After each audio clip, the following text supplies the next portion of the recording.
Those in favor say unto the contrary, nay. With the passing of the East African Crude Oil Pipeline Bill 2021, Uganda's 15 years journey from oil exploration, extraction, refining and transportation from Hoima to Tanga in Tanzania is in the final stages. The bill is enforcing early agreements signed between Uganda, Tanzania and the oil companies to facilitate the construction of the pipeline, such as the Intergovernmental Agreement, Host Government Agreement, Production Sharing Agreement, among others.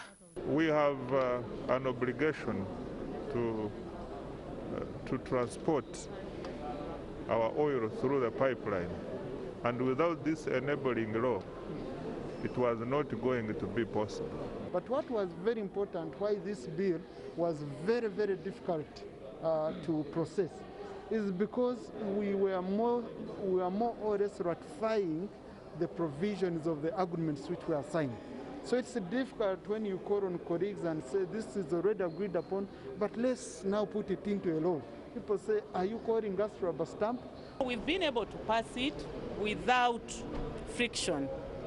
That to me means that we appreciated the fact that the bill is very limited to implementation of the already agreed or signed agreement. Today's decision was reached after consensus between government and the opposition on several clauses.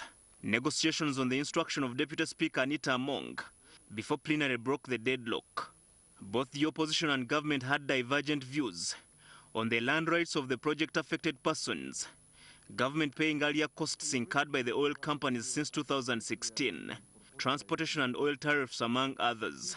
There are issues in the law that related to the rights of citizens, especially the land clauses that were sticky until we moved an amendment to the proposed regime in the bill that we found acceptable, because then the movers were able to accept that we subordinate this bill to the land laws of the land.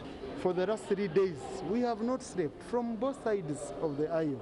And the leader of opposition has been very kind, and his team, to agree and sit with us on the table so that we don't have commotion on the floor. So it's a very, very important bill for us as a region, as Bunyoro and as Hoima, and we are looking forward now to the real actual implementation. The 1,445-kilometer pipeline from Hoima to Tanga is expected to cost 12.49 trillion shillings. Uganda has 15% shares in the pipeline, Tanzania 15%, China National Offshore Oil Corporation (CNOOC) 8%, and Total USA has the majority shareholder with 62%. What is remaining now is for Parliament to consider some of the proposals relating to oil within the Income Tax Amendment Bill and the Public Finance Management Bill 2021. One of the provisions is to allow the Uganda National Oil Company to spend some of the oil revenue at source. Habad Ziwa NTV at Parliament.